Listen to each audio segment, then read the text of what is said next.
اب دیکھ رہے ہیں وقاص عزیز آفیشیل۔ پاکستان اور دنیا بھر کے حالات حاضرہ سے باخبر رہنے کے لیے اسے سبسکرائب کیجئے اور بیل آئیکن پر لازمی کلک کیجئے۔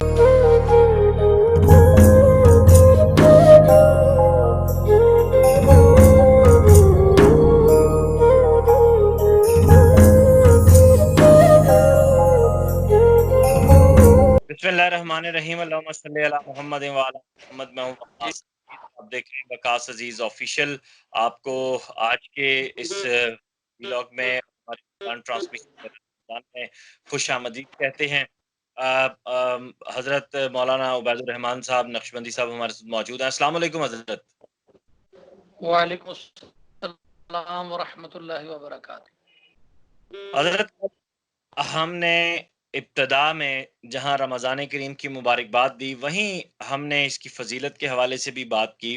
اور حضرت مولانا طارق جمیل صاحب کے حوالے سے دیکھیے، ایک وہ پبلک فگر ہیں، اور جب آپ پبلک فگر ہوتے ہیں تو تب آپ سب کے لیے یکساں برابر ہوتے ہیں، تو ہمارے لیے بھی وہ اتنے ہی محترم ہے جتنے باقی لوگوں کے لیے ہیں۔ اور پھر پاکستان کی جہاں بات آتی ہے تو جتنا ان کا پاکستان ہے اتنا ہمارا، بلکہ ہمارا زیادہ پاکستان ہے، ہمارا زیادہ پاکستانی فوج کے ساتھ ہماری محبت کا تعلق ہے، ہمارا زیادہ جو ہے وہ اسلام کے ساتھ اور پاکستان کی عزت اور بقا کے ساتھ محبت کا تعلق ہے۔ سو ان کے اوپر جو تنقید ہوئی وہ ان کے ذاتی افعال کی وجہ سے ہے۔ ہم نے ان کے خلاف کوئی گفتگو نہیں کی۔ جو لوگ جنہوں نے یہ پروگرام ابھی تک نہیں دیکھا، صرف ورڈنگ دیکھ کے اس کی جو لنک ہے اس کو جب تک وہ کھول کے بات نہیں کریں گے تب تک شاید وہ آپ کا میسج نہیں سمجھ پائیں گے۔ جی، یہ عرض کرنا چاہتے ہیں، ہمیشہ جب کوئی آدمی کسی پر اعتراض کرتا ہے تو وہ اس کے نقائص کو سامنے رکھ کر اعتراض ہوتا ہے، نہ کہ ہم شخصیت کو دیکھتے ہیں۔ اور مولانا طارق جمیل صاحب جیسے دینی خدمات ہیں، ماشاءاللہ سارا معاملہ ہے، لیکن ہم اگر وہ یوسف علیہ السلام کے خلاف جب پہلے ایک دفعہ بات کی تو کئی علماء نے نکیر کی، اسی طرح جب ان کی زبان سے کوئی ایسے الفاظ ادا ہوتے ہیں یا ایسی کوئی حرکات و سکنات سامنے ہوتی ہے تو کوئی اعتراض کرنے والا اس پر اعتراض کرتا ہے یا تنبیہ کرنے کے اعتبار سے ان کو لیتا ہے اس معاملے میں، اور یہ اس سے انسان مسلمان کبھی خاموش نہیں رہ سکتا۔ میں ایک چھوٹی سی مثال دے کے بات کو ختم کرتا ہوں۔ جیسے ایک بنی اسرائیل کے نبی تھے، تو وہ کسی درخت کے نیچے سوئے ہوئے تھے، تو کسی چونٹی نے ان کو کاٹا، تو انہوں نے غصے میں آگے، حالانکہ نبی ہیں، صاحب وحی ہیں، انہوں نے غصے میں آ کے اس چونٹی کو بلکہ مارا نہیں ہے، بلکہ ان کے جو ہے بل کے اندر تیل ڈال کے سارا بل جلا دیا، ساری چونٹیاں مار دیں۔ تو اللہ رب العزت نے وحی بھیج کے ان کو ڈانٹا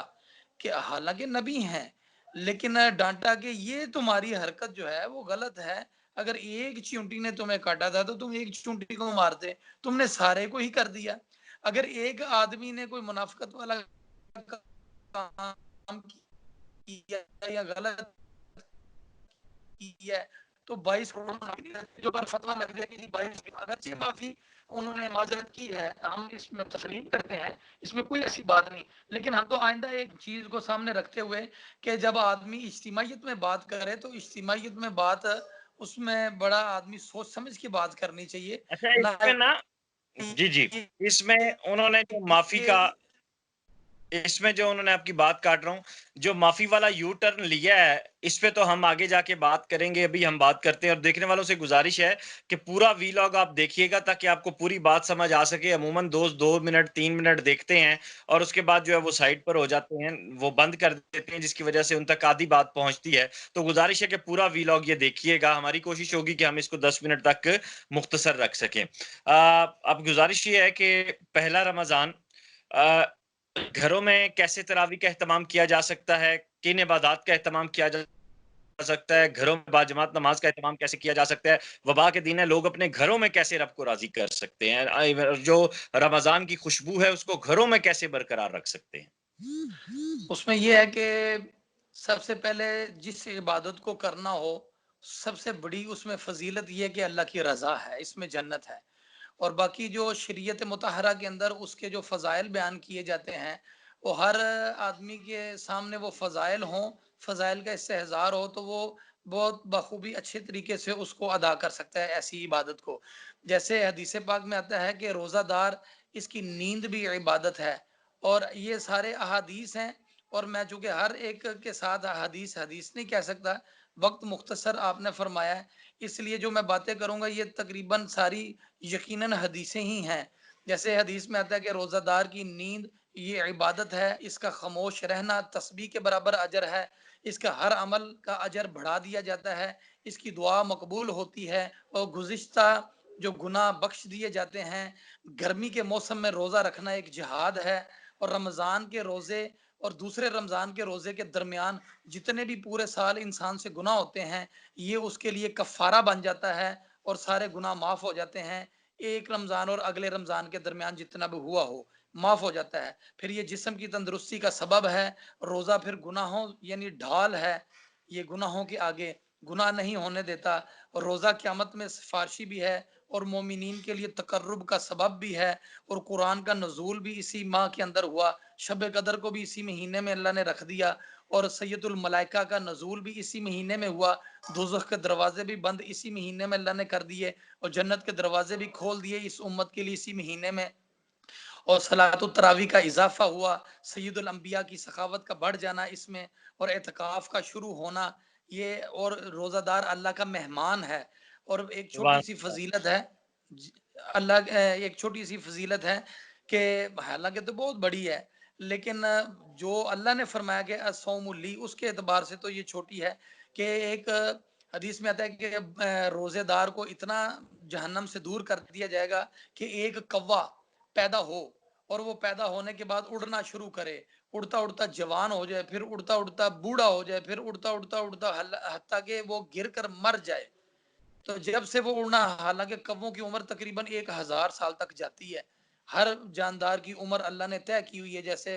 انسان کی 60 سے 70 کے درمیان اوسط عمر ہے، ایسے کبوں کی 1000 سال تک جاتی ہے۔ تو 1000 سال کے قریب کوا اڑتا رہے، جہاں مر کے گرے گا اتنا انسان کو، روزہ دار کو جہنم سے دور کر دیا جائے گا ایک روزہ رکھنے سے۔ اور حدیث میں آتا ہے فما من عبد یصوم یوم من رمضان الا زوج زوجۃ من حور العین فی خیمۃ من درۃ، کہ جو شخص بھی اللہ کی رضا کے لیے رمضان کا ایک روزہ رکھتا ہے،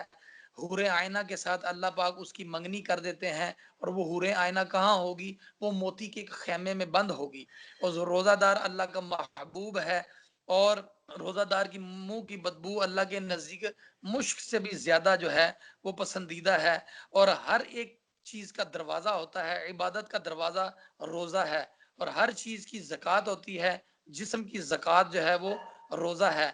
اور یہ جو سبحان ہے ایسے فضائل ہیں، ان کو ہمیں یعنی اپنانا چاہیے، اور ان کو سامنے رکھ کے ہمیں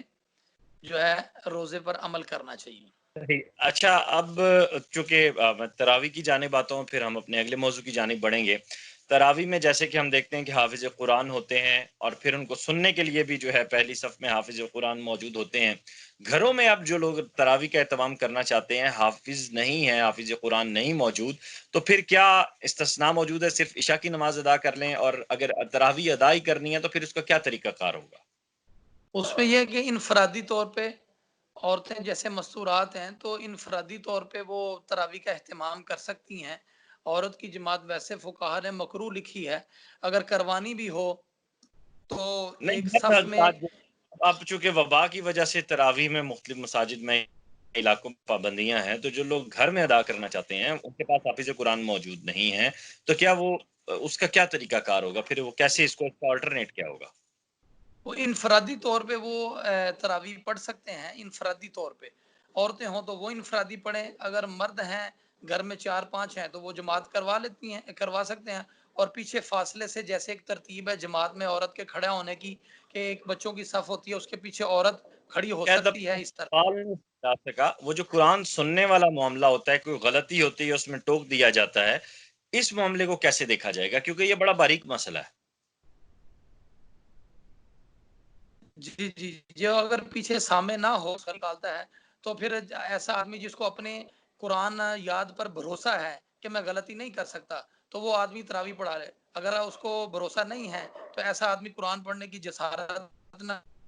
کرے، غلط نہ کرے، وہ سنت چھوٹی سورت کے 20 تراویحاں پڑھ سکتا ہے، صحیح۔ چھوٹی صورتوں کے ساتھ بھی جائز ہے۔ صحیح صحیح۔ آج کے اس مختصر وقت میں ہمارے جو دو بنیادی ایک یہ سوال ہمارے پاس آئے تھے، وہ سوال صد شکر کہ آپ کا شکریہ کہ آپ نے ان کے جوابات دیے تفصیل کے ساتھ۔ اب جاتے جاتے یہ کیا معاملہ ہے کہ آپ 22 کروڑ عوام کو یہ کہہ دیں کہ یہ جھوٹے ہیں، یہ غلط ہیں، یہ منافق ہیں، اور اس کے بعد پھر جب آپ پہ تنقید آئے آپ پھر بھیگی بلی بن جائیں اور آپ معافی مانگ لیں، جس طرح عمران خان صاحب یو ٹرن لے لیتے ہیں اس طرح آپ بھی یو ٹرن لے لیں؟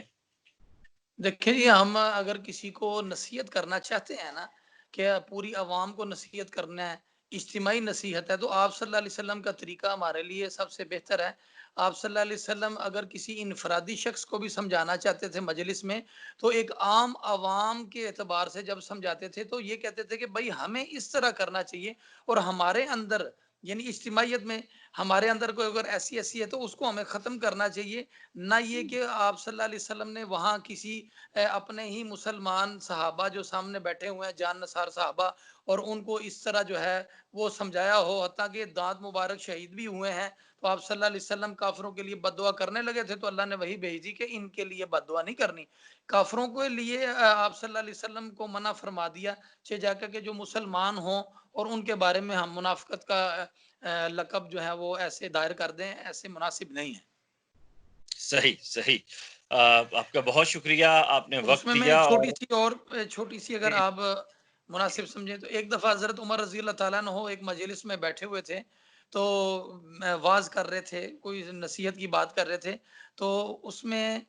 ایک صاحب کی ہوا خارج ہوئی، ہوا کی آواز آئی، تو اب وضو تو ٹوٹ گیا، تو حضرت عمر رضی اللہ تعالیٰ نے فرمایا جاؤ جس کی وضو ٹوٹا ہے وہ وضو کر کے آئے، جس کی ہوا خارج ہوئی، اب جو بھی اٹھے گا اس کی تو بے عزتی ہوگی۔ تو حضرت ابو موسیٰ اشعری رضی اللہ تعالیٰ عنہ نے عرض کیا کہ امیر المومنین کیا ہی اچھا ہو گیا ہم سارے وضو کراتے ہیں تاکہ اس کی بے ادبی نہ، اس کی جو ہے نا عزت کی پامالی نہ ہو۔ تو ایک اتنی بات میں صحابہ کا یہ ذہن تھا کہ کسی کی عزت کی پامالی نہ ہو، چہ جیکا کہ اس وقت ہر عام معاملے میں ہر آدمی باشعور ہے، اور اس کو ہم اس طرح کے القاب سے جھڑکیں اور اس طرح کریں۔ وہ تو دیکھیں جی مولانا ترجمی صاحب اگر ماشاءاللہ پیر بھی ہیں یا استاد ہیں تو چند لوگوں کے ہیں یا کافی لوگوں کے ہوں گے، لیکن کل پاکستانیوں کے تو نہیں ہیں۔ ان میں کئی مکتبہ فکر کے لوگ ہیں جو دوسروں کو بھی چاہنے والے ہوتے ہیں، دل آزاری ہوتی ہے کہ جی ہمیں انہوں نے منافقت کے الفاظ سے القاب سے نوازا ہے، تو اس میں دوسرے جو وہ لوگ ہوں گے جو دوسرے علماء ہیں، وہ ان کے دلوں میں کیا گزری ہوگی۔ عام عورت ہے جس نے زندگی میں کبھی میڈیا بھی نہیں دیکھا سنا ہوگا، اس کے کان میں بات پڑی ہوگی تو وہ کیا کہے گی کہ ہاں مولانا ہاں مولانا۔ طارق ویسے تو خواتین سے دور رہنے کا اور پردے کا اور بڑا حکم فرماتے ہیں، جبکہ انہی اینکرز کے ساتھ بیٹھ کے جو ہے وہ خود پروگرامز بھی کر رہے ہوتے ہیں، انہی کے ساتھ گپیں بھی لگا رہے ہوتے ہیں، ہمیں منع کر رہے ہوتے ہیں، ہمارے اوپر تنقید کر رہے ہوتے ہیں۔ اس میں حضرت یہ ہے کہ یہ لابدی امر بن چکا ہوا ہے، اگر کسی اینکر سے، عورت اینکر ہے، ان کے سوالات کا کوئی جواب دینا بھی ہے، جیسے ایک صحابیاں ہیں عورت مسئلہ پوچھنے آپ صلی اللہ علیہ وسلم کی خدمت میں آ جاتی ہیں، یا انہوں نے حالات حاضرہ کو مولانا ترجمی صاحب نے چھیڑا بھی ہے، جبکہ تبلیغی جماعت کے اصولوں میں سے یہ ہے کہ ہم نے زمین سے اوپر یعنی زمین سے نیچے اور آسمان سے اوپر کی باتیں اور قبر اشر جنت جہنم ایمان یقین کی باتیں کرنی ہے، حالات حاضرہ سے تو جو ہمیں دین ملتا ہے دین کی بات کرنی ہے، نہ کہ ہم نے سیاسی ایشو کو اور ان چیزوں کو چھیڑنا ہے۔ تبلیغ تو اس چیز سے منع کرتی ہے۔ اگر انہوں نے اس پیرائے میں لی ہے، اول تو یہ لینا ہی نہیں چاہیے تھا کہ ایک اینکر عورت جو ہے اس طرح کے سوال کرے، اگر کریں تو نظروں کی حفاظت کرتے ہوئے، اور کئی معاملات جو حضرت کو خود سب معاملات پتہ ہے، لیکن اول یہ ہے کہ نہیں کرنا چاہیے۔ وہ دینی سوال پوچھے تو یہ تو ٹھیک ہے، اور دنیاوی معاملات میں تو وہ کسی سیاست دانوں سے پوچھے تو بنتا ہے، ایک عالم دین سے اس طرح وہ باتیں پوچھیں تو میرے خیال کے مطابق مناسب نہیں، کیونکہ ہمیں نہیں جانا چاہیے، ہمیں علماء کو اگر تو یا تو جانا ہے تو پھر الیکشن میں آئیں، جماعت بنائیں یا مولانا فضل الرحمان صاحب کا ساتھ دیں اور الیکشن اپنا کریں، مطلب آئیں آگے، نہیں ہے تو پھر دین کا جو ایک مولانا حلقہ ہے طارق اسی پر قادری رہنا صاحب کا چاہیے، ساتھ میری دے مشورہ دیں، ہے۔ مولانا جی طارق القادری صاحب کا ساتھ دے دیں، مفتی قوی ہاں صاحب کا جی ساتھ دے دیں، بے شمار علماء دین ہیں، جمعیت علماء اسلام، متحدہ مجلس عمل کے ساتھ آ جائیں، بے شمار وہ چیزیں ہیں، ہاں لیکن آپ کی بات بھی بالکل درست ہے کہ اگر عملی طور پہ کرنا ہے تو پھر آپ عملی طور پر سیاست میں آئیں۔ عملی طور پر آنا چاہیے، نہیں آنا چاہیے تو پھر اس موضوع کو چھیڑنا نہیں چاہیے، یہ عزت پہ فرق ڈالے گا۔ صحیح۔ تمام دیکھنے والوں کو، سننے والوں کو جو ہے یہی گزارش ہے کہ پورا ویلاگ سننے کے بعد آپ ضرور رائے دیں۔ اگر آپ کچھ سوال کرنا چاہتے ہیں عبید بھائی سے، دینی حوالے سے اپنا روحانی علاج کروانا چاہتے ہیں اس حوالے سے، تو آپ کمنٹ باکس میں کمنٹ بھی کر سکتے ہیں، رابطہ بھی کر سکتے ہیں۔ اپنا خیال رکھیے گا، کل پھر آپ سے ملاقات ہوگی۔ اللہ حافظ۔ اب دیکھ رہے ہیں وقاص عزیز آفیشیل۔ پاکستان اور دنیا بھر کے حالات حاضرہ سے باخبر رہنے کے لیے اسے سبسکرائب کیجئے اور بیل آئیکن پر لازمی کلک کیجئے۔